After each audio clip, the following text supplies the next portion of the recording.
Here.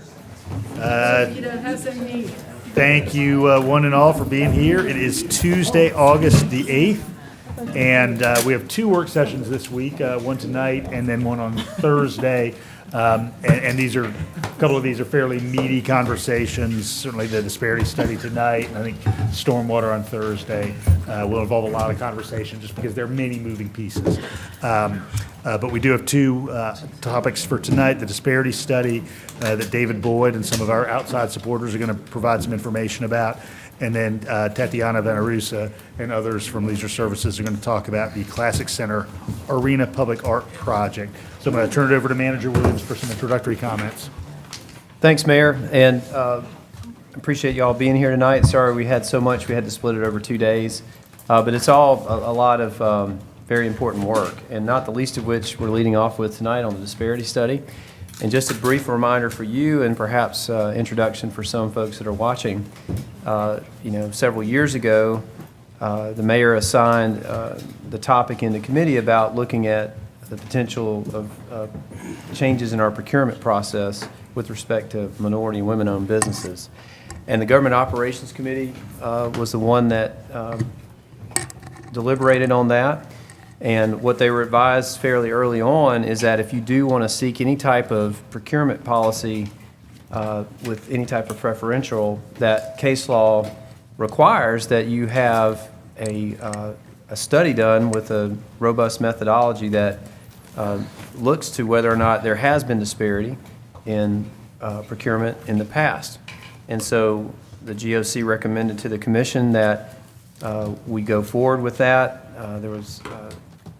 We procured a firm out of Atlanta to help us with that. Those folks are here with us tonight to present the good work they've been doing. It took a little bit longer than we thought. Part of that was the response rate from many of the vendors, and the mayor appreciate his assistance in sending a letter directly to all those folks, and then the participation went up, which gave us, the statistically significant response that was needed to undergird the study. So with that, I won't delay it any further, but glad to hear their findings and recommendations tonight, and then we'll be discussing that further with y'all moving forward on what you'd like to see. Thank you, Mayor. Thanks. All right. Welcome. Glad to have you here. Thank you. Good evening. Andreas Bernal with MGT of America. I am the Vice President of our Disparity and Equity Practice Area. Before we begin tonight, I'd like to thank the Commission and Mr. Mayor for allowing us to present the results, and also a special thank you to Mr. David Boyd and his team. Without their engagement and their assistance throughout this process, we wouldn't be here tonight. We're going to take you through the results of our disparity study. Like Blaine mentioned, it's been a long process, but it's a necessary process to get us to this point, to get to the rigors, the statistical rigors that we are here today. With no further ado, I'm going to turn it over to Ms. Bernetta Mitchell, the project director, to take us through the results. Thank you. Thank you, Andres. Well, good evening, and again, thank you. I echo everyone's words today. All right, so let's jump right in. The introductions, we have done that. We're going to provide to you a disparity study overview, some background of our objectives, why did we conduct the study, and more importantly, what were our research questions as we were going through collecting data, speaking with firms in the marketplace. Then we're going to present to you the results, the quantitative results and qualitative results. We're going to introduce to you our findings, and more importantly, our recommendations on addressing some of those findings, and I'll talk more detail. I can take questions throughout the presentation, or I can wait till the very end. I'm going to leave it to the mayor or Blaine to tell me which one you want to do. Maybe we want to go ahead and get to the end of the section, perfect. And then we can take questions about that section. Absolutely. So very briefly, MGT Consulting Group is a nationally recognized and locally focused management consulting firm. We have 48 years of experience, 30 of those years conducting disparity studies across the country, and so we're very excited about doing the Athens-Clarke County disparity study. The management team, Andreas introduced himself as the vice president. He's also a JD, and myself, Bernetta Mitchell, as a director, but also the project director for this study. All right, so our disparity study overview. In layman's term, disparity studies are used to determine whether there is intentional or unintentional discrimination in the procurement of goods and services, not only with Athens-Clarke County, but also in the the private marketplace. So as you think about and see the results of today, we break it out into two different sections. One is what was your actual spend with minority and women-owned businesses during the study period, and what was the result? Is there discriminatory barriers that may be preventing firms from doing business in the marketplace? But then we'll also talk about whether or not discrimination exists in the private sector as well, in which Athens-Clarke County does its business, operates. We also determine statistical purchasing disparity, if it exists. We talked about that.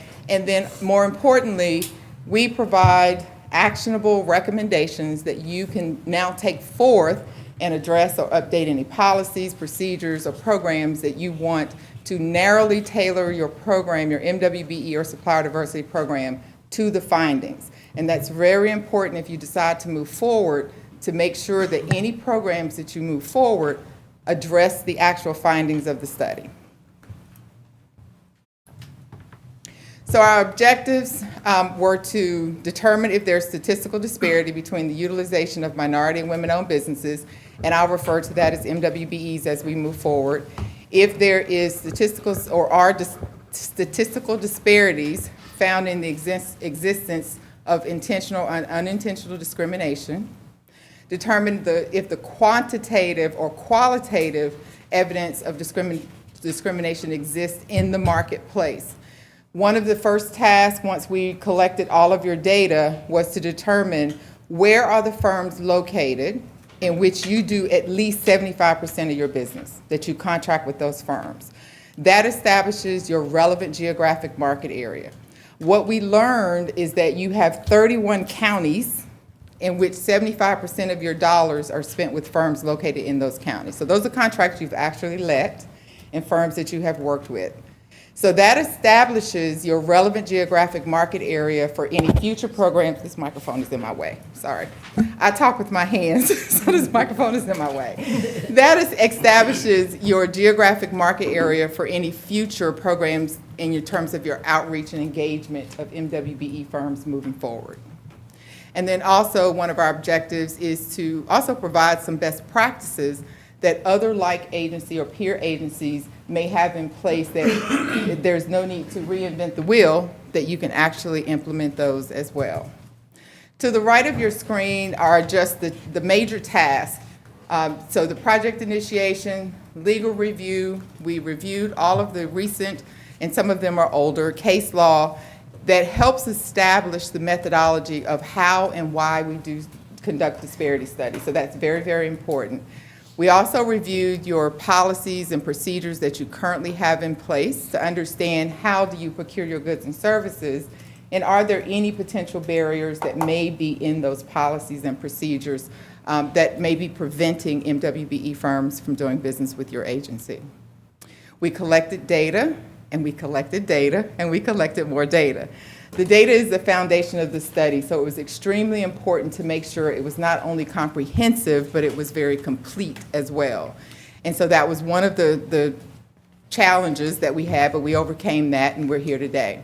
From that data, we conduct the utilization, identify your geographic market, then we determine availability estimates of minority and women-owned businesses in your 31-county market area.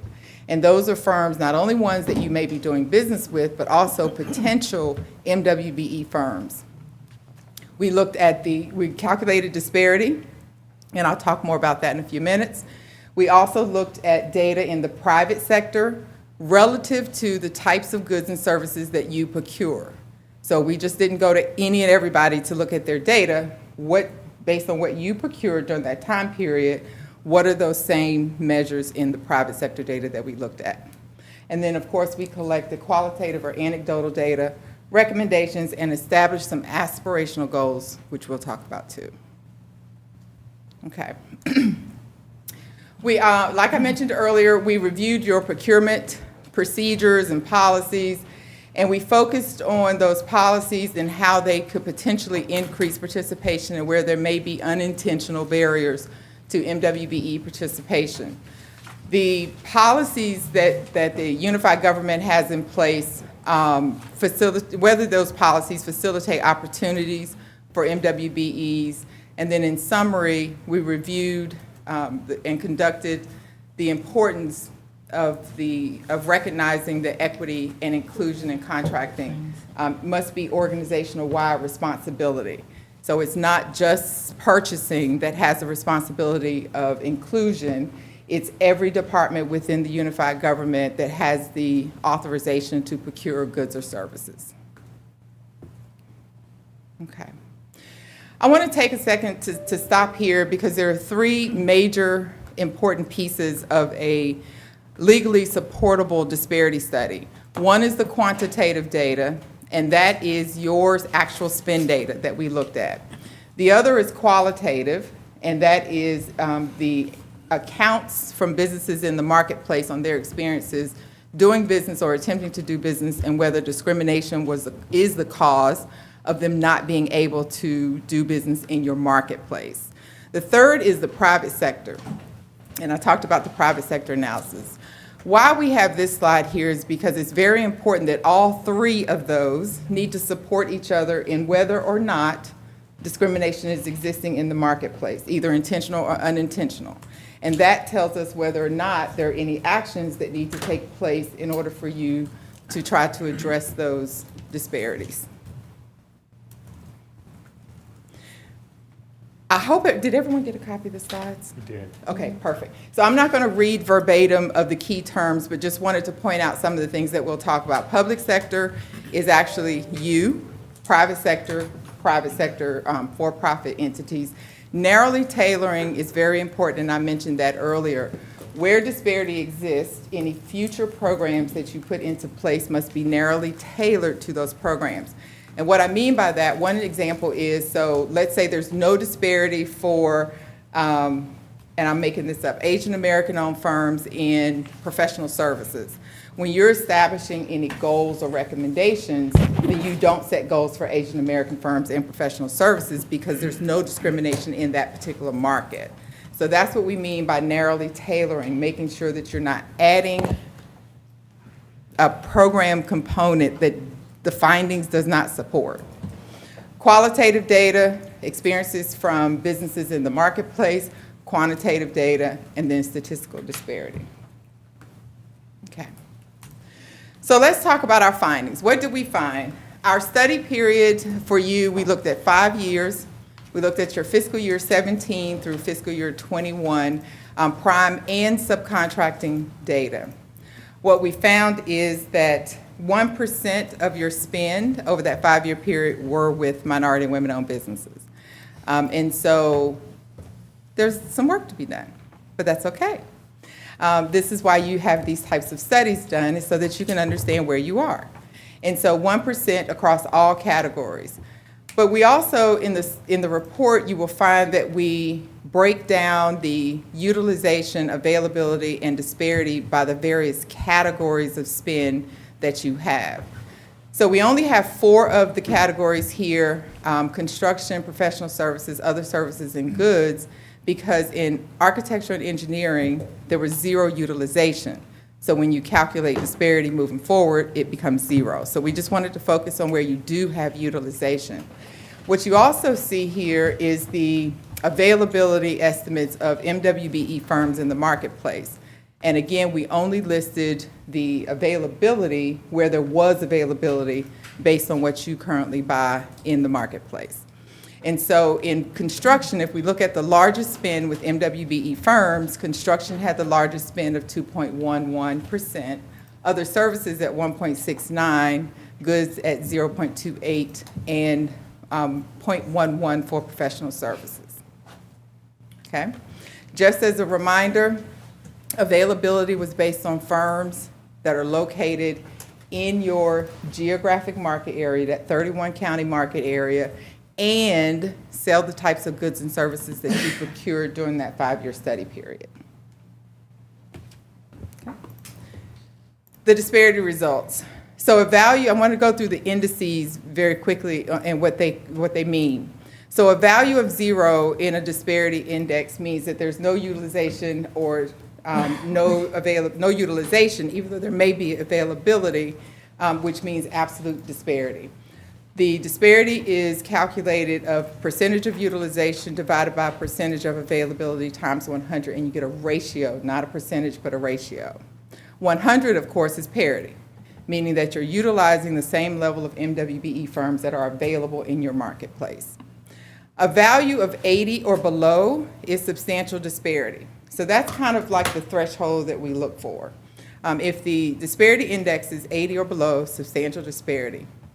And what you see here are where we actually have values in our disparity index. We did measure all categories: African American, Asian American, Native American, non-minority females, and Hispanic Americans. But what you see on the chart is where we actually have values. So 0.77 is the disparity ratio for African American firms, 28.9 for Hispanic Americans, 6.09 for non-minority females, and overall your MWBE disparity index is 5.38. So we're, oops. Anybody have questions so far, either about the method or just the raw data findings? Yeah, Mayor. Yeah. On the, when you say goods. Goods. Are you talking about janitorial service? What does goods mean? Absolutely. Goods are your tangible items. So your desk, your tables, your cars, chairs, et cetera. In your example, your question about janitorial services would be in your other services category. Your professional services include lawyers, attorneys, accountants, consultants like MGT. Patrick? Okay, so I'm not a math person. Okay. I do apologize. So this is where I got stuck on disparity results. So 80% shows, 80% below shows. Not that this- percent, an 80 or below. 80 or below shows there's a disparity. Substantial disparity. And we're showing a 0.77 for African Americans and normally females were at 6.09. Can you just explain that in layman terms? Like what? Yeah. Like, would you term that a super disparity? Yeah. You're looking at 80 as your benchmark. Not a super disparity, but definitely substantial, because all of those ratios fall under 80. So it is substantial disparity. Yes, please, Andres. Just to kind of elaborate on that, why we use 80 is because it comes from labor case law, labor discriminatory case law, and that's where disparity brings it from. What they're saying with that is that anything below 80, when you look at what's utilized to availability, when you look at that indice, is what they consider substantial underutilization. That just shows that there's evidence that race, ethnicity, and gender affects a person's ability to be utilized based on their availability. So these shouldn't be looked at as a super disparity or the 0.7 is much higher than the 2.809. We're just trying to, once we get to the threshold of 80, that is evidence. Anything below is just saying that, you know, you may look at it and kind of start saying, maybe we need to look and see we have a lot of availability, we just haven't utilized it, and you can use that as an actionable result. But from a legal point of view, it doesn't matter if it's 28 or 0.7, it's just now, it's evidence. Okay, thank you. Great questions. Right? Okay.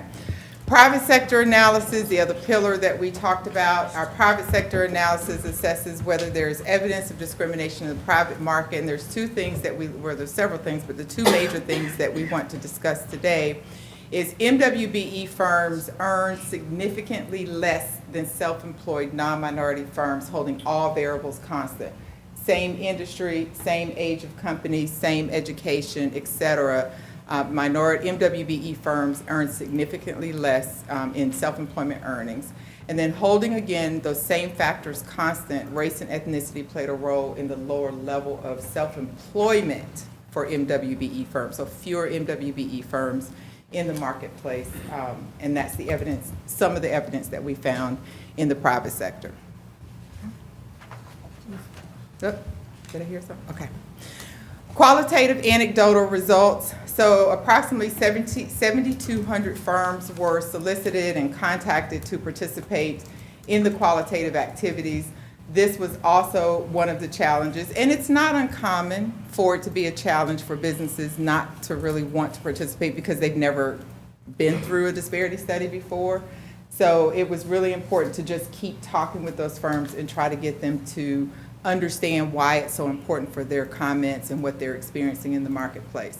So overall, we collected qualitative data from 393 firms in your marketplace through various methods. We had a business engagement meeting, we conducted surveys, we had one-on-one interviews with firms in the marketplace, and then we also, with the assistance of the Unified Government, created a disparity study website where there was a comment section there, and those comments came directly back to MGT. They did not go to the county, the Unified Government, they came back to MGT. Excuse me. Yes. And so out of the 393 firms that participated, and you said this was an increase, what was your feedback prior to this extension? It was really none. Okay. It was very hard and difficult to get firms to actually participate or want to participate in the study. So we just went back out with a different message, a different technique, and like I said, the mayor also assisted by just saying this is a legitimate study that we'd like firms to participate in. And Mayor, how many businesses did you I contact? think I sent letters to hundreds of businesses. I had quite a stack, so. If there's anything I'm skilled at, it's signing a piece of paper. Absolutely. Good? I'm good. Okay.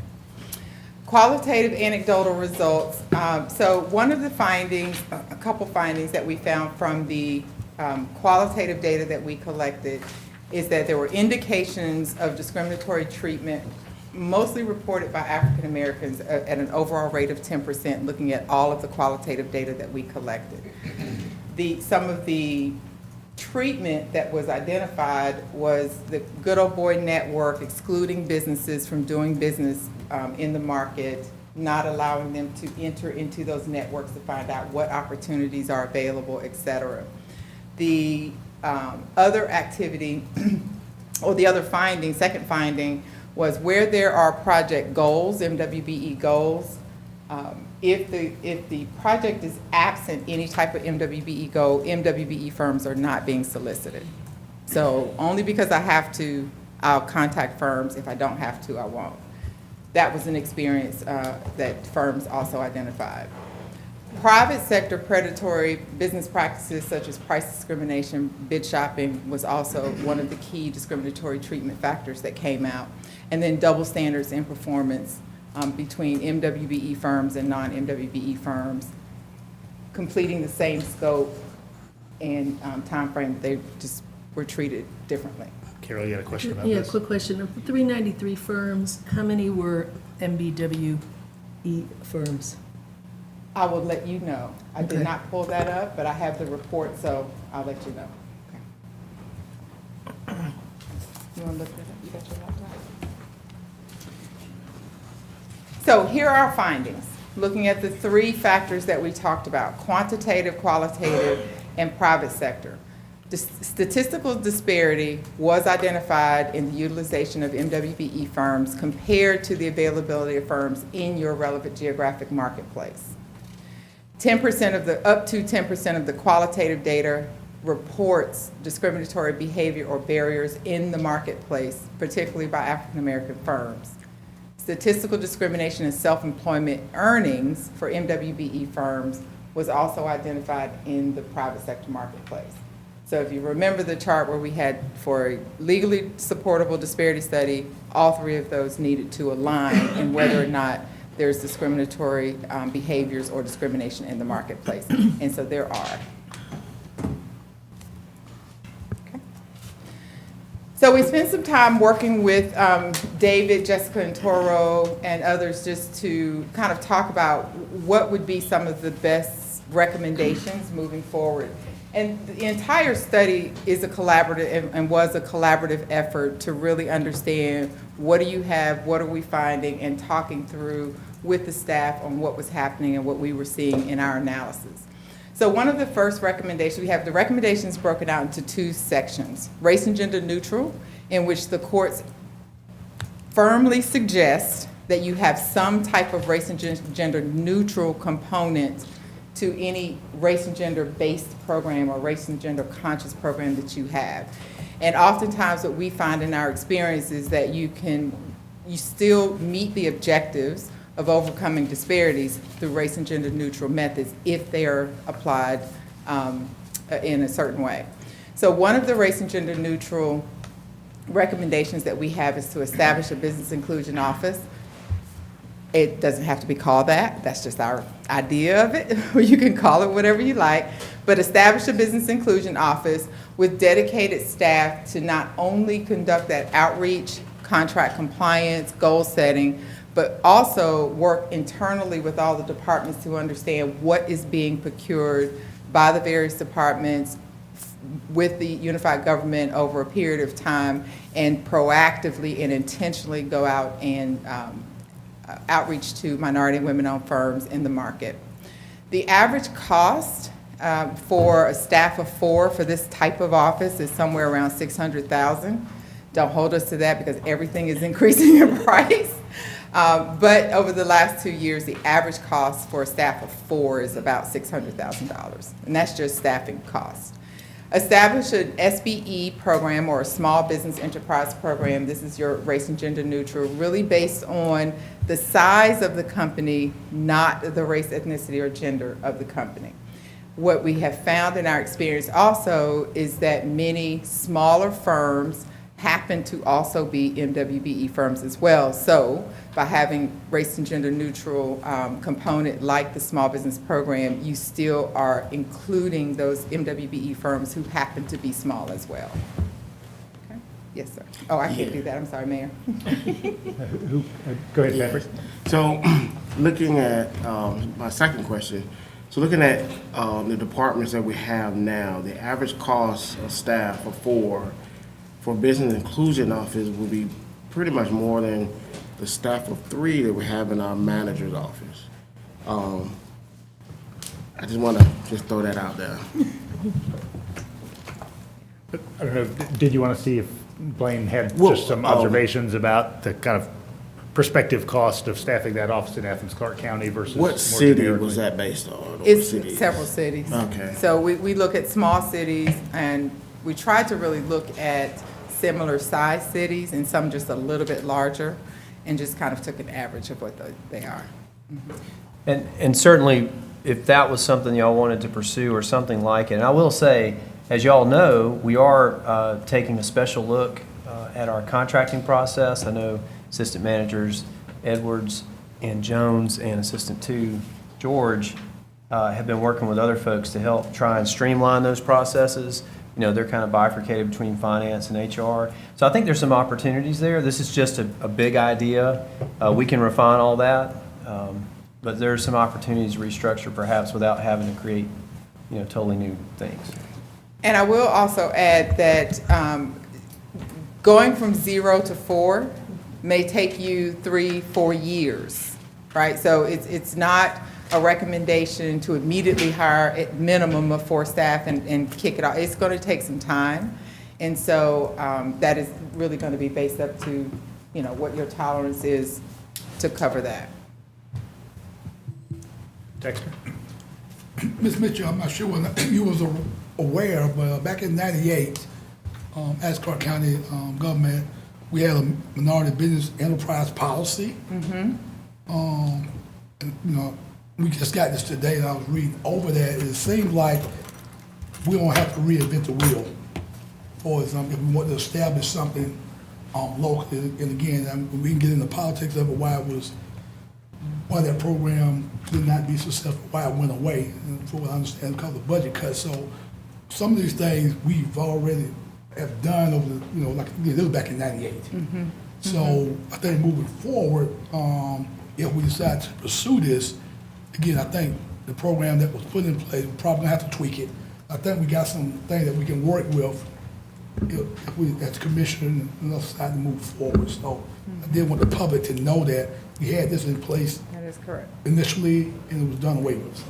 That's correct. And we did receive a copy of that policy as well and reviewed. So with that said,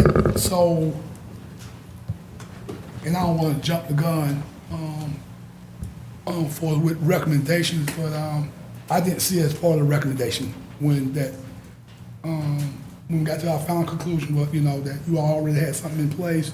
We use those things to sort of redefine where we want to go moving forward. We're trying to get more minority participation and working with the government. So.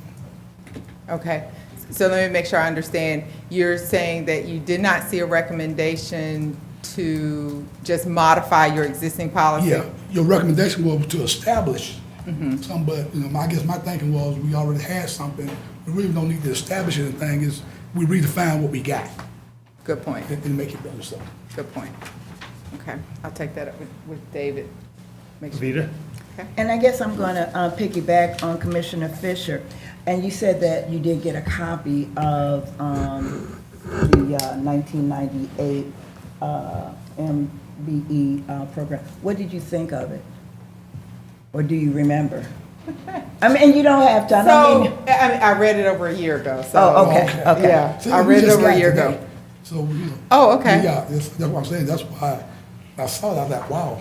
Didn't realize, from historic, and again, I think sometimes, when we do these studies, sometimes we need to take a historical perspective, see what we have done in the past. So, again, Vernetta, I'm sorry, Commissioner.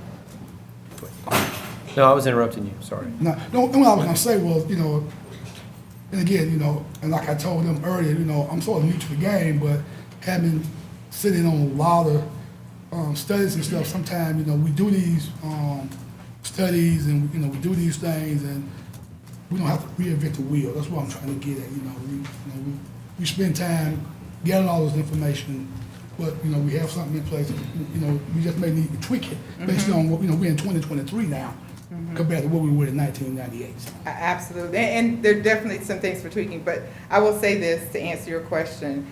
The policy the foundation, because I do now have a copy of it, the foundation of that policy that you had is a good foundation, definitely will need some tweaking.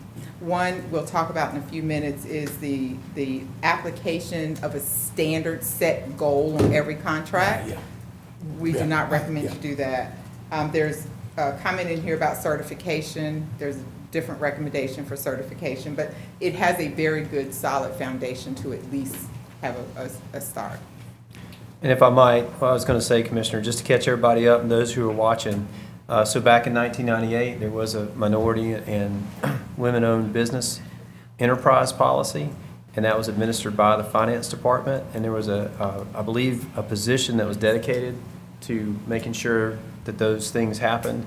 And what I was told, and it was before I came here, I think in 2012, that the downturn, they ended up cutting some initiatives and positions, and that position was not funded, and that's kind of where that stopped. And then here we are today. So that's the policy that Commissioner Fisher was referencing. And Vita, did you want to follow up and then I Commissioner want to Houle? follow up, and I think that Manager Williams, I know that Ms. Williams cannot answer this. So, we had a policy and it does need tweaking and there's some good, things. But from my understanding, and I need to be clear, the reason why we did this study now is so we wouldn't have to face a lawsuit of something in the future. That is the main reason why we did this. So my question becomes, when we did this policy, was that the same thing? Did we do a study to create this policy? That was back in the 90s. I was here in grad school. I was trying to learn new things. Not quite sure, but I will say this, and you haven't had the opportunity to look at it, but in rereading it myself, when y'all have asked the question, it doesn't seem to be any inherent preferential policy built in there. It is sort of a race-neutral approach. It's just trying to, I think, populate the applicant pools with more diverse bidders, which is that's a hallmark of folks that want to go the extra mile to try and make sure they do have diverse bidders. And Vernetta, you're the professional. Did I mischaracterize that? Or? No, I think you characterized that well. The 98 policy, of course, is Croson. And so the 1999 Croson decision, Supreme Court decision, actually laid the foundation on how studies should be. What year was that? That's where I think I'm headed. 89, I'm sorry. 89. 89. I misspoke. Thank you. Okay. Thank you, Andres. So your policy was afterwards, but you established a policy without a disparity study. That's where I'm headed. Exactly. So, I mean, we can't talk about what may have happened. That's or what fine. could That's have happened, fine. But without a study, this program, if challenged, may not have had any ground. And that's was my point. Even though if we dusted it off and did some tweaks, we still would face a liability because we did not have a study attached to this? No, this would become a revised policy based on the findings of this study. That's what I guess I'm saying it wrong. Yeah. I think I might be able to help. Help, if you can help me, Manager, go for it. Maybe not, though. Well, so I hear what you're saying, and I think essentially is, well, why did we do the study if we could have just revised the policy? But the question that was asked at the time, and Mayor, you can, I think there was a real question: can we do preferred? Can we, assign so many contracts to so many MBE firms? And the answer to that legally, if I'm not misstating that, is if you want to go that far with it, then you need to have this disparity study done. And that was where the commission and GOC recommended, and that's where we've gone. But certainly from a race-neutral approach, you didn't necessarily have to have the study. That is correct. If the commission wanted to do a small business program, you don't have to have a study because it's race and gender neutral. And the criteria for establishing your definition of a small business would have been based on the size of the company, regardless of the ownership of that company. Jesse, you had a question? Yeah, we've actually kind of largely gotten into what I think I was, which is that, so if I understand correctly, our previous policy was based more on trying to be race blind or race neutral, gender blind, gender neutral. And this is generated from an effort to try to be specific, to try to target intentionally hiring people from minority and women-owned businesses. So I know you spoke earlier to being narrowly tailored. Mm-hmm. And I'm wondering if you have any recommendations at this time, or if I read the executive summary before this, but I did not yet get into the full one. But thank you, Ms. Jean, for printing it for me. If it's in here, I think maybe what I'd be interested in understanding, if you've already got this answer on hand, or if it's easy enough to get in the future, is if we were to try to dust off the old policy, is that actually useful if it's coming from a fundamentally different basis, and if so, how? Or should we actually be starting with a whole new policy because we're coming from a different foundational point of being intentional and specific and targeted instead of blind? And let me just make one correction. Your 98 policy is race and gender based. So it was an MBE policy, which is race and gender based policy. And so there are elements of this so it's going to have a major rewrite. I'll just say that. Your older 98 policy is going to have a major rewrite. So whether you look at it as a major rewrite and dusting off, modifying, or whether you look at it as a new policy, it's either way. There's a lot of new work to be done. It's a lot of work to do. Yeah, that's exactly right. Exactly If I right. might, Vernetta, too, I'm sorry, not to Yes. belabor the point. Yeah. But I will say that, Dr. Epps, our new inclusion officer, we are beginning, and we've been working with the management team and the International Standards Organization, ISO. There's a new ISO standard for DEI efforts. The university has a certificate in that program. Both she and I have gone through that. I think it's a great framework. It's not a check the box. But one of the 4 pillars that it focuses on is supplier diversity. So we're heading that way, y'all. And this is a great tool to have in place to give you some flexibility on which way you want to go. And it could be that maybe, in the wake of this, the committee needs to take it back up and see where they want to go with staff. But, your options are open now that you've gone through this process. And obviously, some contemporary data just helps us That's from a right. knowledge framework as well. We're not guessing or wondering or looking at something 25 years old. That's exactly right.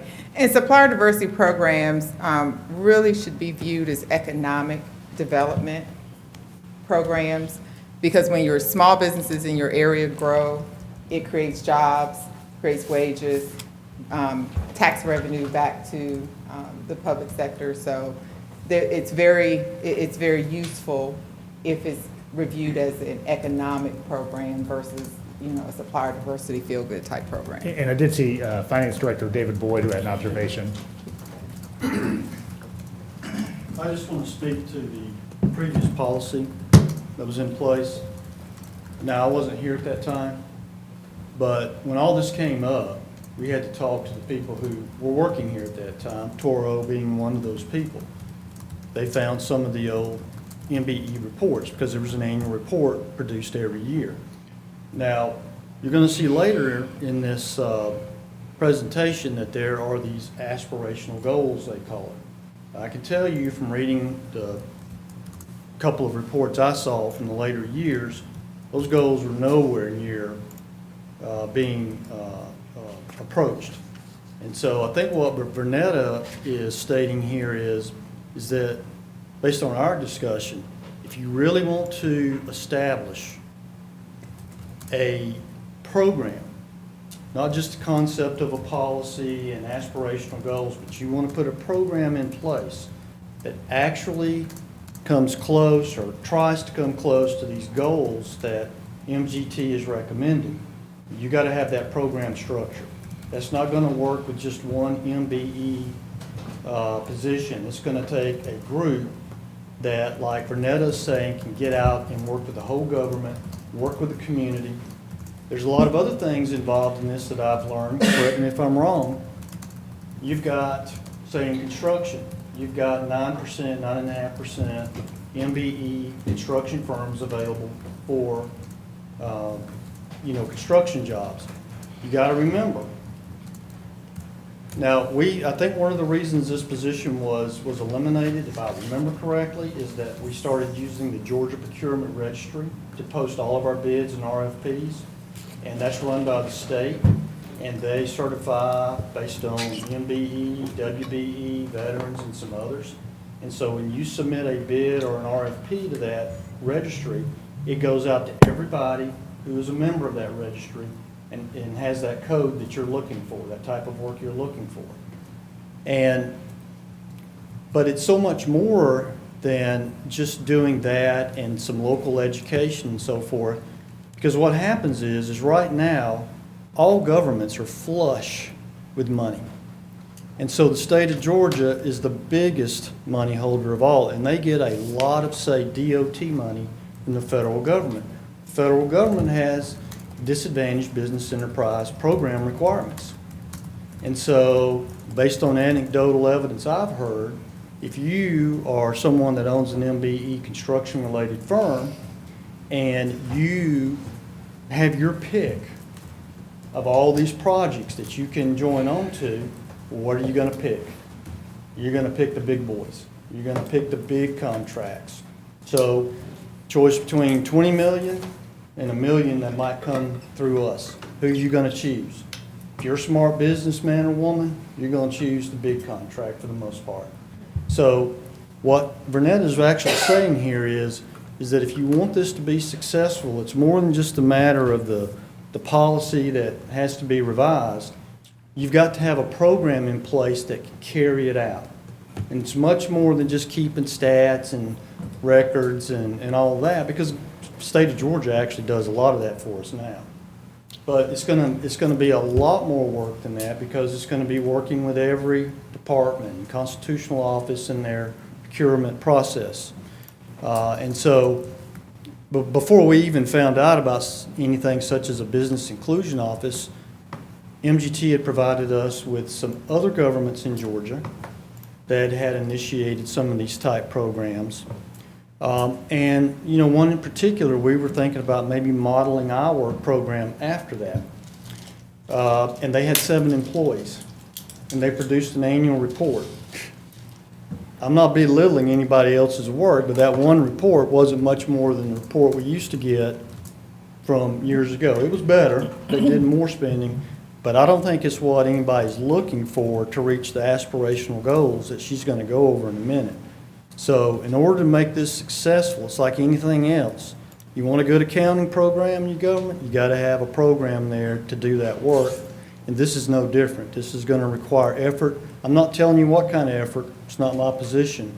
But that's essentially what Burnett is trying to tell you is no matter what you select as a policy or goals, you got to have a program in place to accomplish that. So, and people that know what they're doing in that field because, you know, it's a difficult field. Thanks, David. And Patrick, before we go on, you had a question? I know, I was just trying to, I was texting you saying that David Boyd was raising his Oh, hand. thank you, I appreciate it. Thank you. Teamwork. Jesse? Yeah, can I ask, it's actually a follow-up question on Commissioner Davenport's question from earlier, but you touched upon it a little bit, David, so I feel like now's a good time. I know Andres had clarified for us that legally speaking, you know, 80 is the cutoff. Doesn't really matter if you're at 79 or 1. But when I see us at under 1, that to me seems like just a totally different scale and character of the problem than if we were at 79. And so I'm wondering if you can maybe, you know, I know I'm asking you to editorialize a little bit, but can you kind of give us a sense of the, you know, David said we're talking about the scope of this is kind of huge. I mean, you know, when I look at that, it seems like we're talking about a really huge fundamental shift that's needed.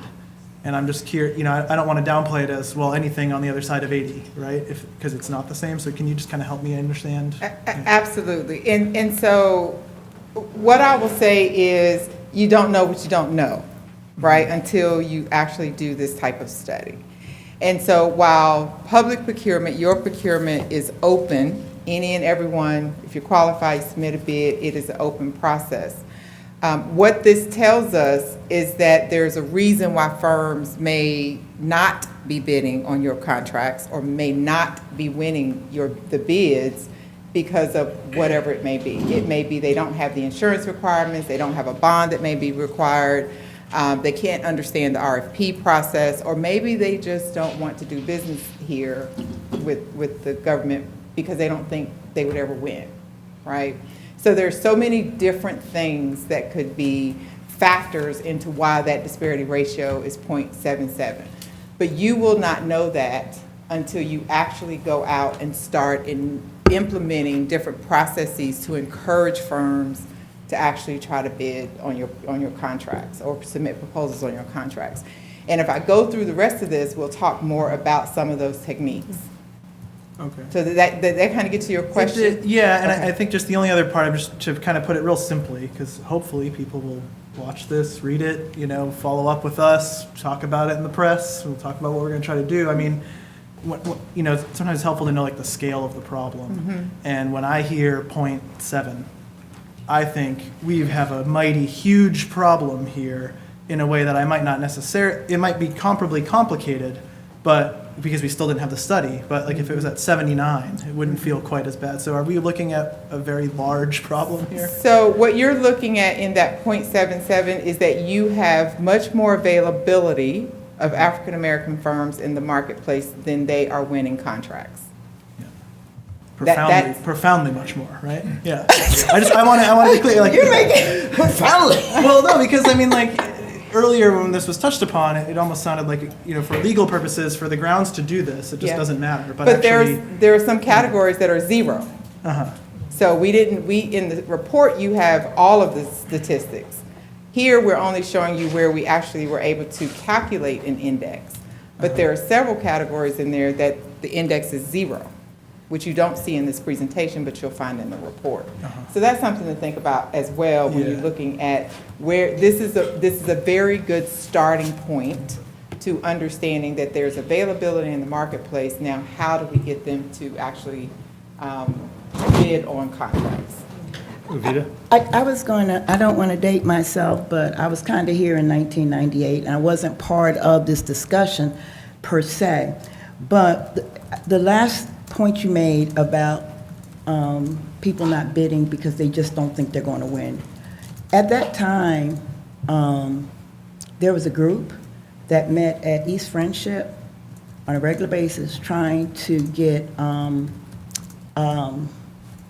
construction people, handy mason, to learn what licenses they needed, and a lot of them were the hometown handyman. But that room was packed.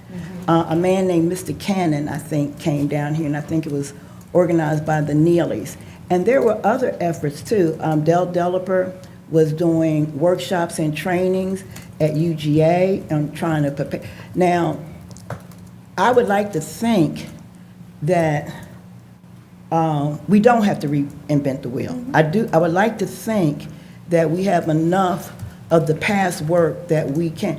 The difference, I would like to think, is that we got a commission now that will welcome outside people helping us.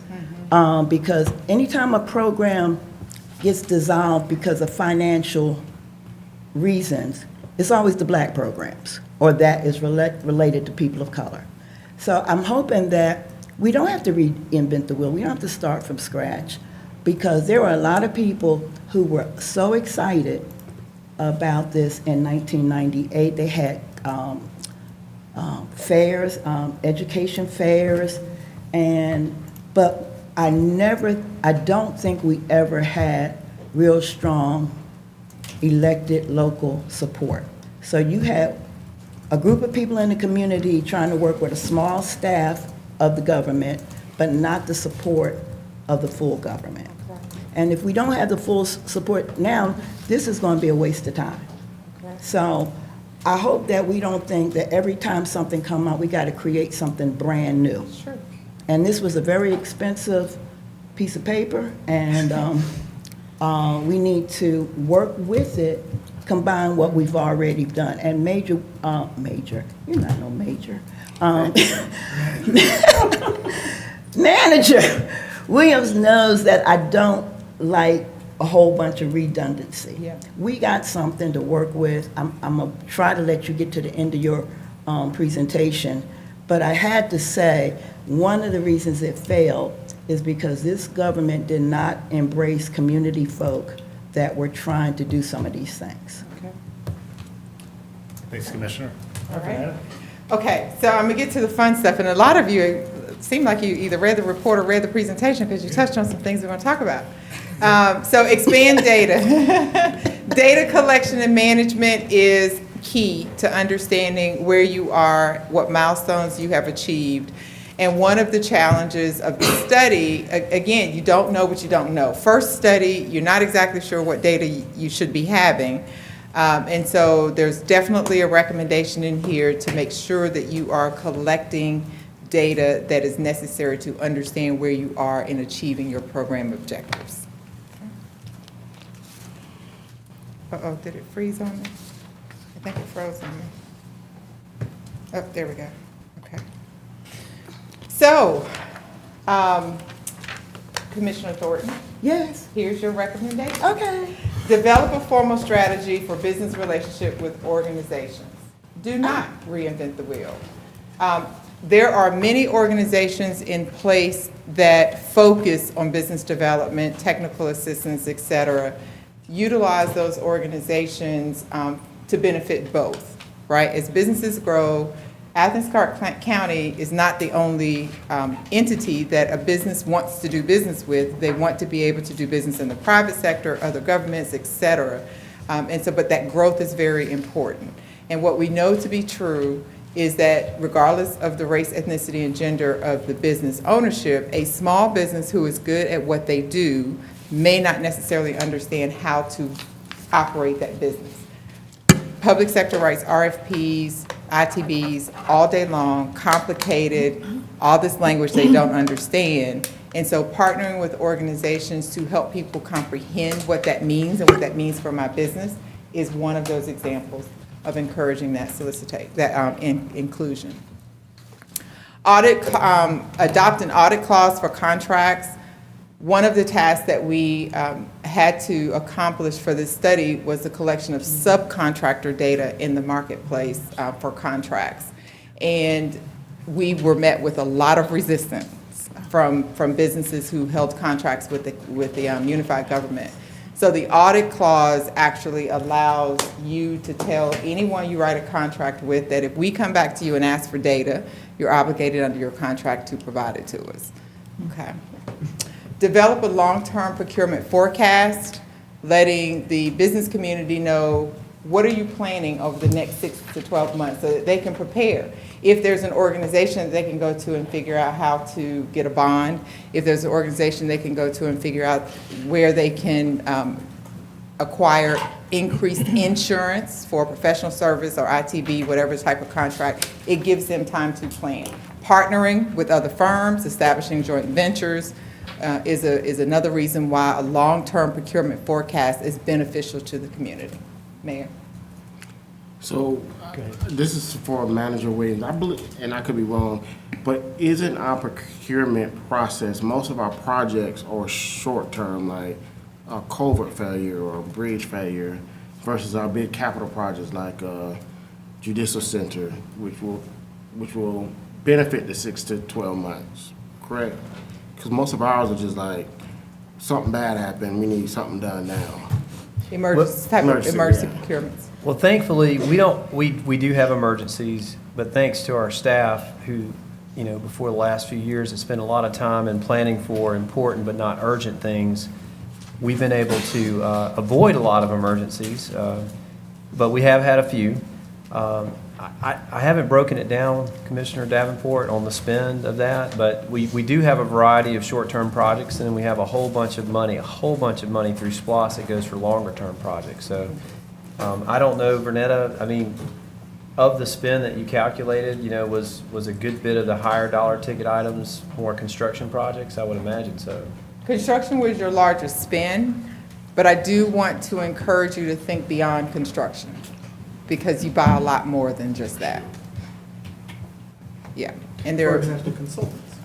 for example, consultants, absolutely. And if I could, Vernetta, real quick, so, about 80% of our budget goes to people, all right? And then, so your spend is not the $160 million general fund budget, it's a lot of money, let's not make a mistake. Most of it goes there, and then there are other things that aren't counted in the spend, whether it's legal settlements, because that doesn't have any race or gender, so there's a number of things that aren't in the spend, but there is a considerable amount of money this government does spend for such things. So how do we address the 6 to 12 months forecasting for like emergencies and these short-term projects? Well, I would say this. Emergency projects. We've only had a handful, I've only had to make a handful of emergency declarations, like for instance, when the big culvert on Barber Street failed. Another way that some of the spend can, is y'all want to get things done, right, and quickly. And a few years ago, we analyzed our project delivery process and said, well, do y'all want to cut down on public input? No.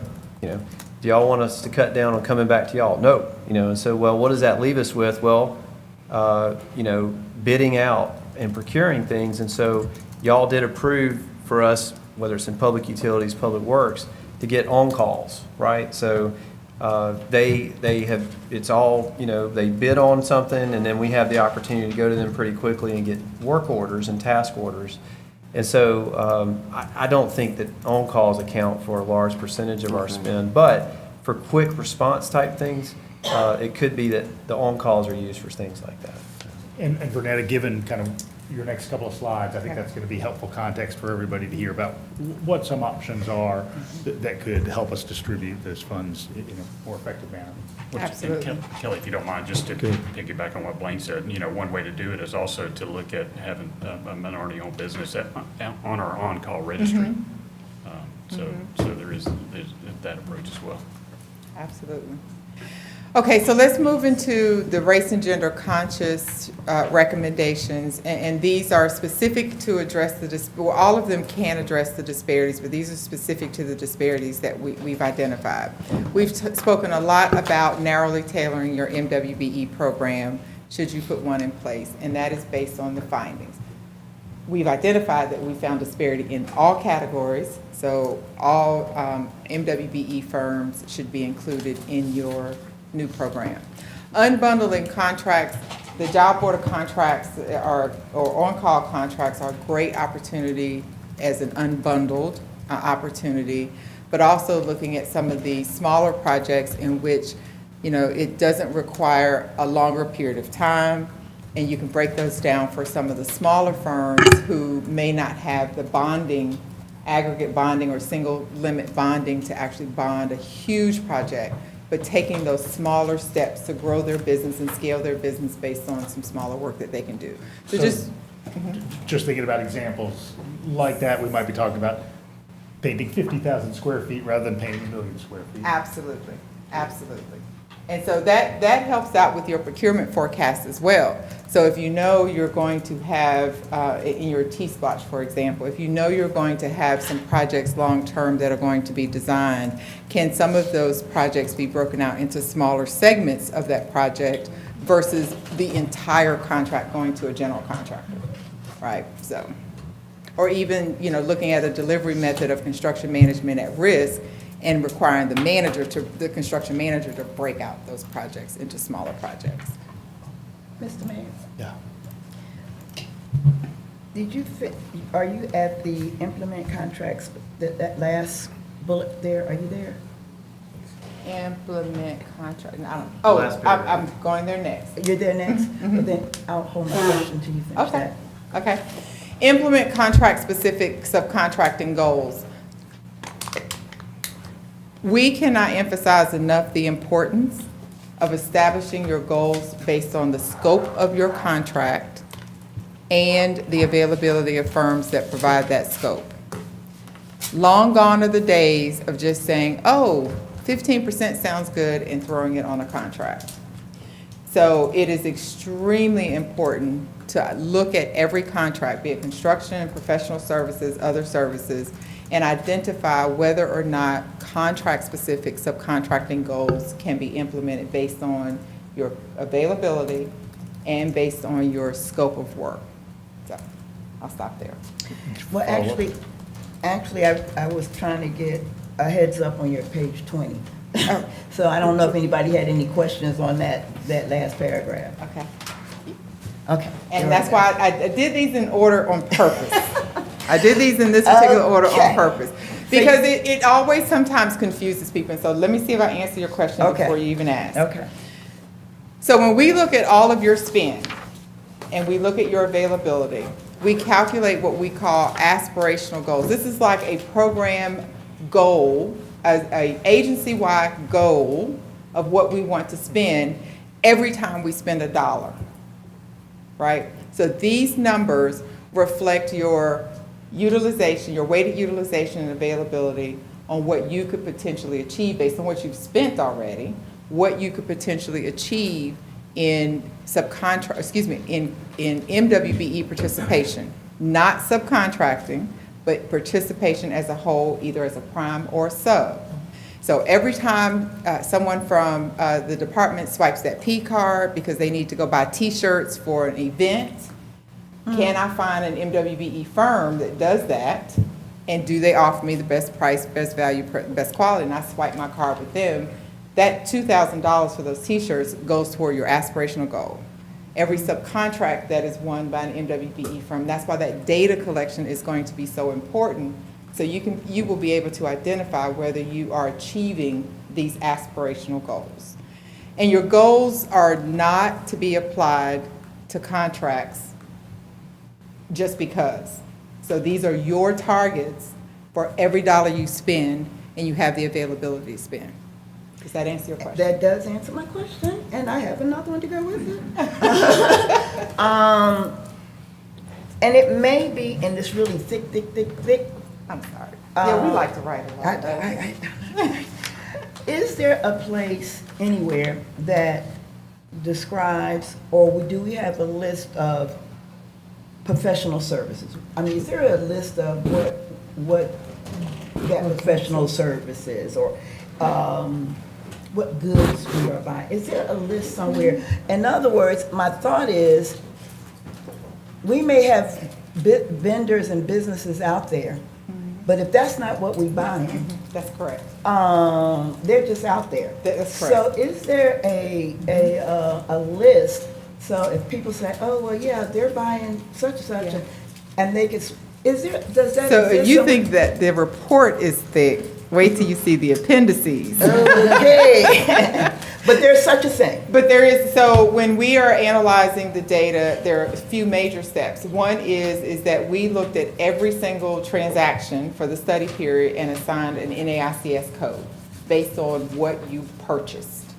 That NAICS code was then, because that is what you buy, and we provide you a product market analysis in the appendix, because it's several pages. Every NAICS code, down to 10 cents, I think, was one transaction. But that gives you what you've purchased and how much you spend. That also helps you to identify where should we really start our efforts in outreach, because we know we spend 50% of our budget here in these codes. The other the other appendices that you will have is your availability using those same NAICS codes of firms that actually sell those types of goods and services that are available in your 31 county marketplace. So it is so it provides you not only a list, and all the data that we collect and analyze, we give that back to you, so it'll be yours to utilize. But that is getting to the question of what are we spending specifically, and then also who was included in that availability. Okay. Thank you. So these percentages are tied in with the availability of the MWBE groups that are in construction, architect, professional services and such, so that's already been figured out.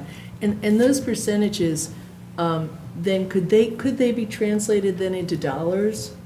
That'd be 13, like for construction, is that 13%? Based on what your budget is, yeah, Yeah. you can translate those into dollars. So that could, and so just in terms of the reality, when I go back to that study that had the 0.77 whatever else, in some ways it makes sense to me to say, oh, I'm making numbers up. We already spend 14.5, is going in construction to MWBEs, but it needs to be this. Like turning that into numbers and dollars would make be more real to me than those percentages. But one could do that, right?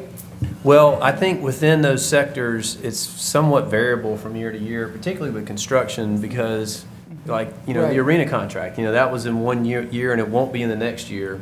So you'd have a big flux there, but I don't know. You're absolutely right. I mean, it really just is going to depend on your spend. So if we continue to use construction as an example, whatever your CIP and your construction budgets are for fiscal year +25, what does 13% of that looks like? And if that is easier to earmark in your mind around achieving that 13%, then yes, you could.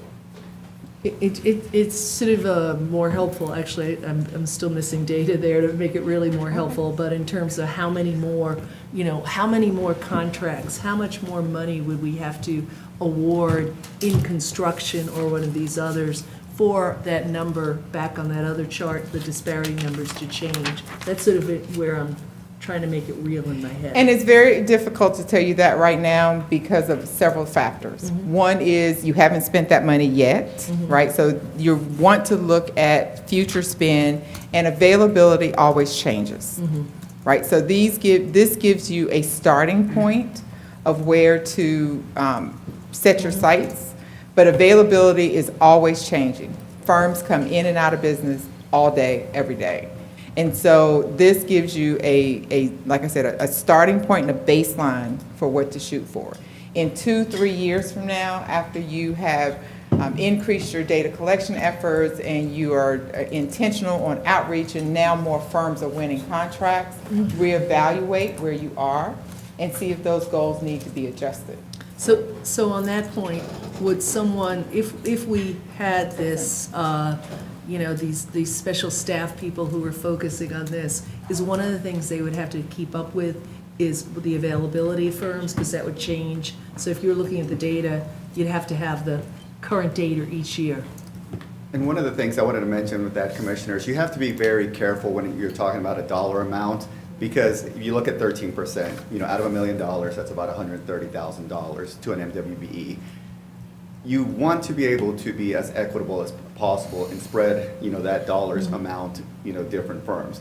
Somebody could argue, well, I spend $130,000, but it was just one firm. Is that really trying to get to what we're trying to accomplish here? And it's very easy to hide behind just $130,000. So you have to be very mindful, and that's why when we're looking at a percent, it makes you really look into who is available to do that and really target your program rather than just one number that is easily met by one firm. Okay. Melissa, you have a question? Yeah, I'm wondering if you have any insight into the impact of social capital on some of this stuff, on the idea that we had more integrated social and public spaces and social events, we would be able to achieve some of this contact and incorporation of minority businesses in our day-to-day operations. I like that. First time in 15 years someone's ever asked me that. But you're absolutely right, and that could address the good old boy network that a lot of the businesses talked about that they currently experience in trying to do business. Yeah, a lot of deals are made on the golf course. Yes. It might be pickleball now, because that's supposed to be the new sport. Jesse? Yeah, thanks. Also, just thank you for doing this. I'm glad that we've spent years being like, well, we'll get to that once this happens, so now it's cool that this is finally here. So I'm curious when we talk about the we, like who we're thinking of as the we and like where the lines are. I know SPLOST is a big part of this, and a lot of our SPLOST projects involve us partnering with other entities, the Housing Authority and some private firms there, Advantage Behavioral with this other major SPLOST project. The Classic Center's been mentioned with the Arena. They're not technically ACC Gov because they're somewhat independent, but they're basically under us. And I'm also thinking of, I don't know if you all looked at like the TAD redevelopments, like we have this huge mall redevelopment, right? And there's a big agreement attached to that. So, how can these things be applied to those contracts? That is an excellent question. One of the recommendations that I would suggest for your new program is public-private partnerships. And basically, if the unified government has $1 spent in a project, $1 of investment, then the MWBE program applies to whoever that investment. And that is like the industry standard for other agencies across the country, that if the public agency has any investment, monetary investment into a project, then there's a conversation and an MWBE plan that's put in place for that investment. And would that also, so that, I'm interpreting that to also mean like different agencies that we fund a portion of their budget, like the library would fall under that as well. And then what about entities that are government but not under the purview of the mayor and commission? So like things in the courts or the sheriff or something. Who do you control? The sheriff, for example, is independently elected and thus controls get the the sort of money? block allocation. that Do we you provide control their every year. money? We do. You do? We- Then it applies. Most of In a them. way. In a way. In a way, Okay. yes. And this has been court tested, but they have some legal autonomy about how Certain they things. spend those dollars, so. And we have to really look at that case by case. But that is an excellent question for your consideration as you're building your program. And then just one small little question. Okay. Procurement of outside legal counsel, does that fall under other services or professional Professional services? services. Professional services. Professional services. The last, I think this is the last recommendation, yep. So the last recommendation, every program that is, particularly race and gender-based program that is put in place, the courts have been very clear that you must establish your program based on relevant and current data. So there is a sunset provision and where you either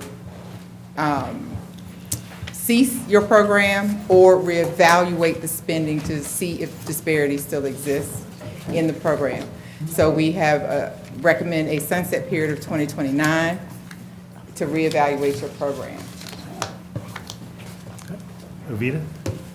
Ms. Williams always look at me like, what's she gonna do now? I'm ready for those hard questions, come on. And it's not even a question, it's a statement, and I wish we would have had this in place. I went to the Bethel Homes, which is a new development that we're developing now, and they're having a job fair because they're starting the construction and laying, they're having the jobs fair this month. And Workforce development type of job. yeah, and and it was one of the concerns. I don't know, Kelly, did we even discuss this, or did they just do it on their own? Because they are going to try to hire, I assume, some of the residents from Bethel Homes. But did we discuss that, or they're just doing a good thing? This conversation was really happening concurrent with planning of that, but we didn't discuss this as applied to that project. But I do think that this is the direction we want to be heading in when we have money invested in it. But Bethel Homes and Housing Authority and First AME Church are working in that vein. And that's what I go back to community. You know, when community is involved, it'll solve most of your problems. Absolutely. Over the past couple of years, we've been seeing an increase in workforce development programs. Again, because we know there's a shortage of the workforce in the marketplace, particularly construction. But a lot of agencies are attaching workforce development components to major construction projects. And so that is an initiative that we're seeing growing more over the last several years.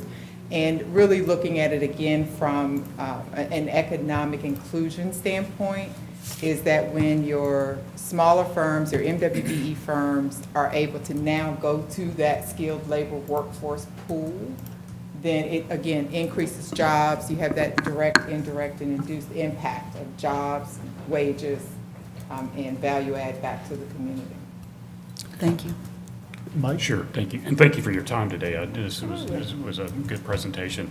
I do like in the report also the fact where you have the goals and then examples of cities that have done those goals. You know, it can help to notice Savannah's done a lot of stuff over the years and whatnot. So I guess I say to us that there are, you know, we don't have to reinvent the wheel. There are places that are doing this and doing it well.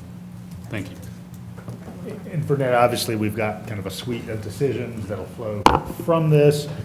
Can you just give us some guidance about how you've seen communities take on this work successfully, kind of post-delivery of your report? Absolutely. So one of the first things that we would recommend is to adopt the findings, accept the findings that you have, so that you say, yes, we do realize that these are the findings. What we have seen a couple places, and it really is just going to depend on the tenure of your community, is that we've seen ad hoc community groups come together to help develop policies. You have a great foundation, taking some of these recommendations and building in. The selected practices that we provided in the report, many if not all of them have written policies that you can also look at and really just kind of utilize some of that same process and language in the policies. If you have not done so, I would also recommend bifurcating the policy from the administrative procedures, like have a commission policy of MWBE small business inclusion in your procurements of goods and services, and then establish an administrative procedural manual that tells you exactly how to do that. And so it is a journey to go there. It's really a marathon to get there, but I think the more you get input, and this will help some of the anecdotes that we heard as well, of not really knowing that they even have an opportunity to work here, by including some of the businesses in your marketplace to help draft this initial administrative procedure, will at least give them some buy-in on what to expect and what they want to see done. That's helpful. Other questions, sort of summative? Jesse? Yeah, just while we got you here, it's kind of piggybacking off what Commissioner Thornton brought up, but you know, this is focused very much on the ownership of businesses, and I'm also very interested in the workers that are getting ultimately paid for a lot of this. Do you have already before us, or are you able to provide recommendations around like either auditing standards or whatever, where we can start to look at the employees of businesses to get a sense of, you know. While that is an analysis and research that we do, it was not part of the study to look at your workforce. But I'll be happy to share with David some of the RFPs that we have drafted around workforce analysis and some of those scopes. I mean, it seems likely to me, you know, if you have a minority-owned business, black-owned business, they're likely to have more black employees. But also, if we've got just a large number of white-owned businesses that we're kind of accepting we're going to keep contracting with regardless, you know, if there's some way to work with the white-owned businesses that have a large amount of well-paid black employees, I would think that that is meaningful, right? So I'm just wondering if there's a way we can build that in somehow. The economic inclusion, that's absolutely right. Carol? Oh, yeah, quick question. I know you've worked with a bunch of other, like 230 other municipalities and such, and there are some examples there. Do those, are there examples where we have data that's transparent that shows where places started and where they got to, so we can kind of look at where someone's been successful and look at those programs? And the other thing was, I had someone ask me about this before I came in, is there ever, and I don't know how common this is there any fraud involved in identifying, that goes on I know on the federal level, on identifying oneself as a minority-owned business? Sometimes there's that sort of. Is that a notion of shell phenomena organization. to worry about? Oh, yes, it's definitely something to worry about, and people are going to jail over it as well. But I will say this, one of the things that we didn't write this recommendation in, but we talked about it over several meetings. Okay. Help me remember that I need to get Commissioner Carroll an answer back to the data on other The first one, policies. right. That's why I wanted to write it down so I didn't forget. So one of the recommendations that we talked about over the last year was not reinventing the wheel of creating your own certification process, because there's so many agencies that already do that. Accept certifications from known entities. So Georgia DOT has the certification process, federally mandated, strict requirements, site visits, et cetera. So that could be one that you can definitely rely on. The Georgia Minority Suppliers Development Council, site visit, very strict guidelines. WeBank, the Women Business Enterprise National Council, does WBE certification, very strict site visits. So utilizing agencies that currently provide those certification services will minimize that front and those fraudulent types of companies. But it does happen sometimes after they get certified that things change. And so it's not as prevalent as it used to be, but it is still pretty prevalent in the marketplace. And unfortunately, some people are being prosecuted for that, so. I might, Mayor. Thank you, Vernetta. And I was going to share that in learning more about this and going through that certificate process, I was able to attend a session with several Fortune 500 officers of companies who are very focused on the spin as part of this ISO approach. And that's very much what they did, is they had some certifications, a certification that they required to validate that this was indeed who they said they were, and they transmitted that out to all their prospective vendors, and that was an expectation there. And that also allowed, in tracking the data, to be, to confirm the validity of what they were doing. So, Absolutely. Absolutely. Dexter? I do want to add, because Commissioner Hoole brought it up, on the mall redevelopment, which is a $189 million project, there is an African-American that's leading that project. Okay. Now, one of the things we did, and we had talked about it, is we had put in what we call community benefits. And certain things they had to do in that project to get it going. So I'm not sure how all this might tie in. Okay. But I think that, we required a lot of that company. to make sure that that project got off and was going, keep going, and will get started. But I say it to say, you know, we do, in this particular project, you know, we have a successful African-American company that's gonna be doing the mall redevelopment. But also one thing, gonna be doing apprenticeships. Perfect. And hopefully that's gonna attract young African-American men and women, Hispanic. Is that part of your CBA with them?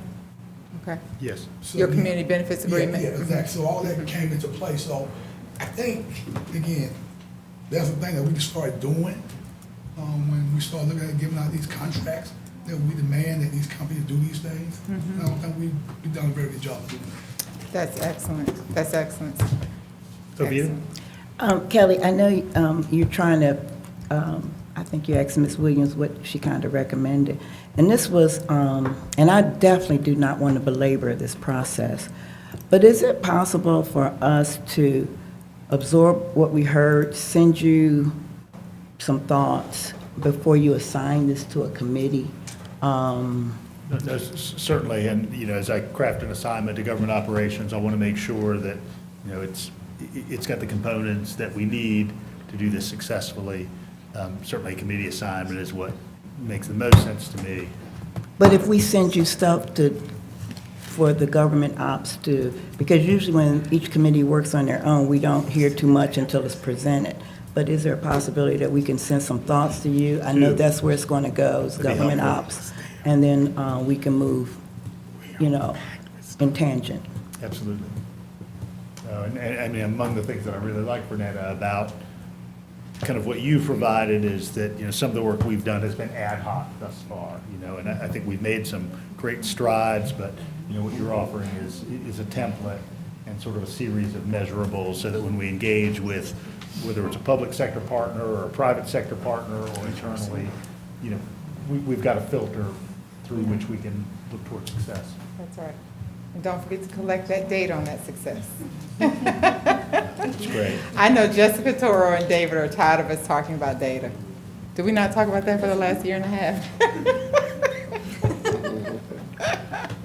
Renetta, I can't thank you enough. We really appreciate it. We really appreciate it. It's been a pleasure working with all of you. You were really good. We never clap for anybody. It's a new year. It's a new year. Now you got to clap for the next one. See, there you done started. It's artwork, we'll clap for it. Okay, we'll clap for that. Okay. All right, so the next topic is an example of some procurement of a kind of sort that we like to celebrate here in Clarke County, which is art. And of course, for members of the public, you know that we spend 1% of our budget on public-facing SPLOST projects on public art. And so we have two staff members who are here from our Leisure Services Arts Division. We're going to talk a little bit about 3 components of art for the Classic Center. I think it's going to take them just a second to plug the computer in and we'll get ready to go.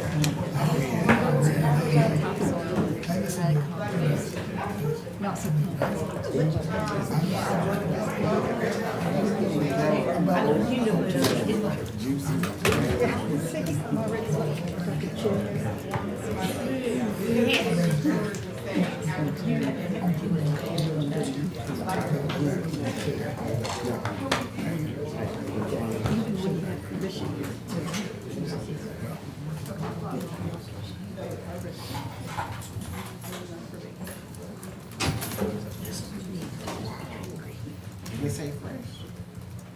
Put it in.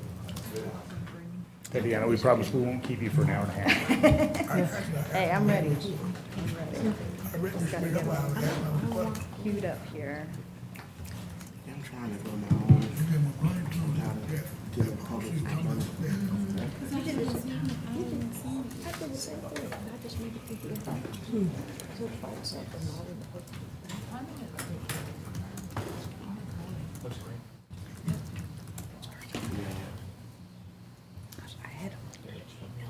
My cat keeps digging it off anyway, so dumb, stupid cat. All right, everybody, we're ready to roll. Thank you for being here. Okay. I'm a little shorter than our previous presenter. Good evening, everyone. My name is Tatiana Veneruso. I am the Public Art Coordinator for Athens-Clarke County. I'm part of the Leisure Services Arts Division. I'm the staff liaison for the Athens Cultural Affairs Commission, and I'm also an Athens-Clarke County resident, District 2. Yep. So, let's see. Oh, probably would help if I put my little clicker thing in here. There we go. And today I'll be discussing, showing the selected public art proposals for the 3 sites at the Classic Center Arena. This is our SPLOST 2020 project number 3. I'll be going over some project details, the timeline, goals and criteria, the specific sites for public art, the selected artists and proposals, and then I'll be answering your questions. So y'all are pretty familiar with this project, the Classic Center Arena. This is our SPLOST 2020 project number 3. Very high-profile, large-scale project. And this was one of the recommended projects for public art from the Athens Cultural Affairs Commission for SPLOST 2020. And that list of projects that were recommended to the Mayor and Commission in 2021. Go on to our timeline. So the budget was approved by Mayor and Commission June 1st of 2021. The total art budget, that's all 3 sites, is $320,000. That is 1% of the construction budget for the SPLOST project as established by the ordinance for public art. The individual sites and types were approved by Mayor and Commission May of last year, after I came and presented to you all. Some of you remember.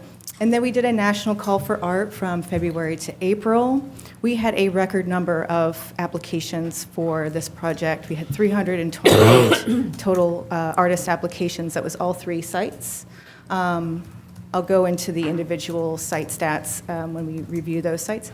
The selection panels took place April, just this past April. We selected 3 to 4 finalists for each site. They then had approximately 4 weeks to go back and create a final proposal. And those were reviewed in May, and then we did another round of proposal reviews in July, just to narrow it down, those top 2 finalists. So this selection process is a blind selection. Residents and stakeholders score each submission blindly to the project criteria, and I'll go over the specific project criteria in a second slide. So part of every public art project is to establish some goals. Those are set by the site, what is going to be going on at this particular site, what is the facility, what are the goings-on there, programming-wise, et cetera. What should the themes be? What are some ideal sites for the project? So this is all part of that conversation that happens in the user group process with members of our Cultural Affairs Commission, and that informs our public art criteria that we put in the call for art. The goal, obviously, was to create very large-scale artwork that's appropriate for the site, appropriate themes for the site. It's important that the submitting artist or team is qualified and experienced in that particular media. Obviously, durability, maintenance, ease of maintenance, and public safety are all very important criteria. So when they're being scored, their final proposals are being scored, this is the criteria they're being scored to. So these are our specific sites on the Classic Center Arena campus. We have our Site 1, which is our exterior plaza, Site 2, which is the exterior wall of the building, and then this interior wall here in the lobby. This is the only piece that will be inside the arena, but it's important to note that the idea is that it will be visible from the exterior still. So Site 1, this is sort of our entrance, our gateway to the arena. This is the largest budget project of the three. It's a $200,000 budget. This was for a three-dimensional piece, and it was a request for qualifications. So we were looking for examples of previous work to shortlist artists to then do a finalist review. We had 109 applicants to this specific site, of which 5 were local. And the resident selection panel selected Christopher Weed's Red Base. Here we have the image of the base. This is just a 3D model, very realistic though. And the coordinating chairs out front, which are a part of it. Here's a rear view of the piece. This is just sort of the plan. So this is a 30-foot tall instrument without the pedestal. And the chairs are approximately 6 feet tall. What's the medium? Oh, this is steel. Steel? Yes. Mild steel, stainless steel footers. And here is the artist statement. I won't read the whole thing, but to paraphrase, he wanted to find an instrument that really represented a lot of different types of music and our very robust musical history here in Athens, not limiting it to one particular genre of music. The bass is used in classical, jazz, rock, R&B, hip-hop, electronic music. Not necessarily an upright bass, but it's a big component of music, so it's actually a very clever choice. And this is the artist's previous work.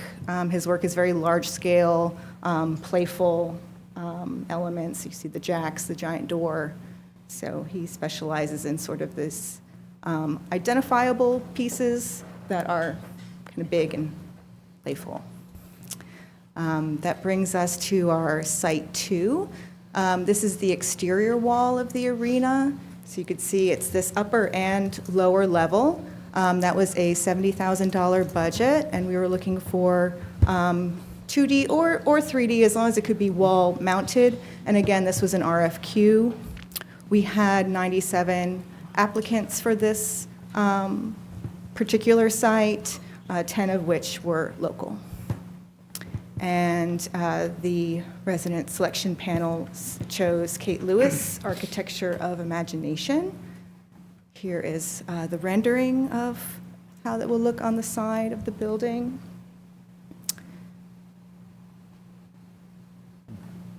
And the concept, which is inspired by the timelessness of architecture, obviously her colors were selected, a little nod to UGA with the red and black, but also just to kind of give it a high contrast, playful design. And then this is the artist's previous work. So in the RFQ process, the selection panel is only seeing previous work, and then once they select the artist, they go back and create the final proposal. Then going on to Site 3, this was a mural call. This was specifically about Georgia music history, and I'll get to why in just a moment, but this is the interior lobby. So this is the first thing you see when you enter the building. This was a $50,000 budget. We had 122 applicants, 12 of which were local. And the reason for the Georgia music theme is because the Georgia Music Hall of Fame collection that was once in Macon, which is now being housed at the Special Collections Library, a lot of it will be on display inside the arena concourse, giving it kind of an overall Georgia music history theme. Just to stress that it's Georgia music history, not specifically Athens music history. And the selected mural was Stephen Teller's A Blossoming Ode to Georgia Music History. Here we have his mock-up. We have Gladys Knight, we have Andre 3000 and Big Boy of Outkast, Ray Charles, Dwayne Allman, James Brown, and of course, Cindy Wilson with that iconic beehive. This piece was actually, had a almost perfect score from the selection panel, which was really nice. Let's say the perfect score was 100, it got 98 or something like that. It was very, very well loved by everyone in the room, which is always nice.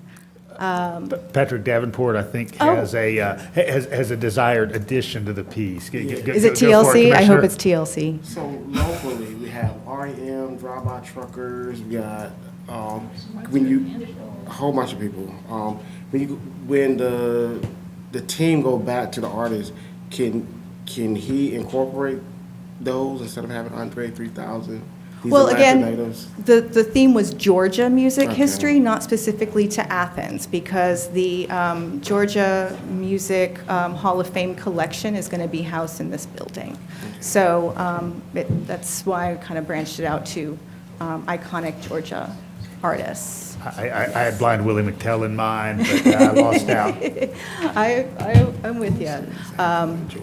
I will take this opportunity to mention my other committee that I liaise for, which is the Athens Music Walk of Fame, where we specifically honor our local legends. So there is that opportunity for them as well. Yeah. And the artist concept, again, this particular artist is a big fan of Georgia music and has done previous work immortalizing some Georgia artists with the Allman Brothers mural depicted here. And as you can see, his work, finished work, is very close to the mock-up, which is, so it gives you a really good idea of what his finished work will look like. And as far as next steps, if you all approve the artwork at your next meeting in September, we'll then go ahead and contract with these artists and work to finalize any fabrication drawings and details. And then the goal is to have the artwork installed during the final phase of the arena construction. So we could just do one big ribbon cutting at the end, which is always fun. So yeah, questions, comments? Questions from the gallery? Thank you. Good job. Thank you. Oh, thank you so much. Thank you so much. Well All right, well. Jesse had a question. Oh, sure. Carol. Love the art, so glad for it. I think it's actually more a question for Blaine, but I know this has come up in the past. Maintenance costs of art projects, is that something that we're starting to get as we're developing this? Like, how much is it going to cost to keep that base looking good? Great for the decades question. that This is actually our they're- first fiscal year 24, is our first year with a designated public art maintenance budget. So, yes, that is something that we're always thinking about. We always ask the artists for a detailed maintenance plan as part of their proposal submission, so we kind of know what we're getting into with the maintenance required. Obviously, the goal is always to have as minimal maintenance as possible, but it is something that we now have a designated budget for and are taking steps to our overall care collection. Well, thank you. And I will say, reiterate everything she said, but, that's just part of that life cycle that y'all have heard me talk Yeah. about. And we have not had the resources to pay attention to what is now becoming a pretty considerable collection. Absolutely. And so that will need more attention in the future. And yes, and Commissioner Hull, I sort of like how we look at SPLOST projects. We've got how much it costs to build, but then there's the annual burden that people can weigh. But all of there's some pieces in need of care, that's for sure. Absolutely, absolutely. Just real quick, the banners that are on the Washington Street deck have kind of faded, so Yes. at some point in time. Yes, and we'll those, need to address my that. understanding is those are going to be decommissioned. You don't even notice them. I mean, Yeah. Yeah, I guess I'm really excited we've got that money in the budget. We'll find a way to, keep it going, maybe grow it. Sure. Seems like we probably need to grow it if we want to keep the stuff nice. Yeah. I guess I'm just wondering if as we shift towards hopefully keeping that in our budget, the budget's a dynamic thing, but is there a way that these proposals can start to include in the presentations maintenance costs, the same way we see with the other SPLOST capital projects, so we can kind of get it, that's constantly in our mind when we're Sure. thinking about these coming before us, that there's also an ongoing Yeah. cost. We don't specifically ask for a cost, like a line item, what the ongoing cost is, because the artist may not actually know what our labor cost is, if we have a staff member do it versus contract labor, et cetera. But we do ask for a maintenance plan, and that's something that we keep on file, so we know exactly how to maintain the art, and what is needed from us to do so, so. that Yeah, is- I wouldn't expect the artists to necessarily know, but if Exactly. we've got the folks at Jacobs currently at SPLOST, Sure. you know, if they can help us translate Yeah. what that artist gives us into a figure, that might be helpful. So we make sure that what's in the budget is actually enough. Thank you. Yes. Carol? Hey, first, thank you. I love the art. It's great. I love public art. I just would like you to help me so I can explain it to other people Sure. when they come back. You mentioned the local artists, but this is blind competition. Yes. Could have elaborate a little bit on who chooses the artists? Sure. That selection process, and then also why aren't, like, where are these artists from, and why doesn't, like, the fact that someone's local give them extra points? Sure. We follow the existing procurement policy for any other project, whether it be construction or anything else. A lot of our, insurance requirements are pretty, high, things like that. So we do include very detailed contract provisions in the call for art. I'm sure that's probably a deterrent for a lot of, folks that may not have the business acumen to take on a very large-scale project like this, being the contracts or the insurance requirements, et cetera. But again, we try to make it sort of as objective as possible and avoid any identifiers that would, make it a popularity contest over, just down to what the proposal is. But as far as who selects the art, we have a different selection panel for each project. We have sort of an ongoing form that lives on the ACC website where residents who are interested in participating in a public art selection can sign up. And whenever we have an opportunity, we email everyone on the list and say, hey, if you're interested in being part of this public art selection panel, this is the project, this is the where and when. We try to give people 3-4 weeks ahead of time so they can, plan for it in their schedules. So I always say if people feel strongly about public art and they want to be a part of the process, any resident can be a part of the process. They can sign up. Commissioner Wright's participated in our selections before, and I would encourage any of you, if you are interested in doing so, please sign up and get your constituents to sign up. I would say that most of the people that are selecting the art are doing so because they have an interest in public art. So it's the art people that are picking the art. And sometimes that's not always the best thing in terms of trying to get a good cross-section of people. So maybe encourage people that even may not have a strong interest in public art, but may have an opinion about it later on to participate. And I welcome everyone in the discussion. I think the more diverse and well-rounded that group is choosing the art, the better it's going to reflect our community. So Were these 3 different groups of people choosing, or was it the same group choosing the 3? there were some core members that were the same in each group. We had some folks from the Classic Center that were part of the selection because they're stakeholders and they're the ones maintaining the art. So it's important that they, are part of the process. But yes, a different resident group. And in fact, we had a very close selection for sites 1 and 2, and we just put together, I put together a whole new group of people to do a second round, just to, confirm the findings of the first round. In the So- agenda item, all the folks from all 3 different groups are named, so you'll be able to Correct. see those. Yeah, you can see specifically who they are. I'm not going to name them all here in this meeting, but you know, your friends and neighbors, those are the ones who pick, so it's not me. Keith Sanders just informed me that they have been building in a little bit of funds into the estimate on the SPLOST.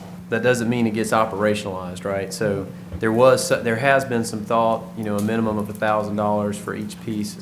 But that doesn't really, that's just an estimate. It doesn't really marry up with the specific type of art that it is or what its Correct. care is required. Some are going to require more than others. So.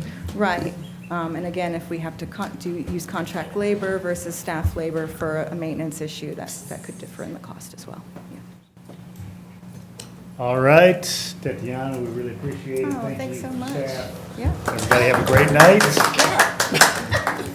Bravo to the show.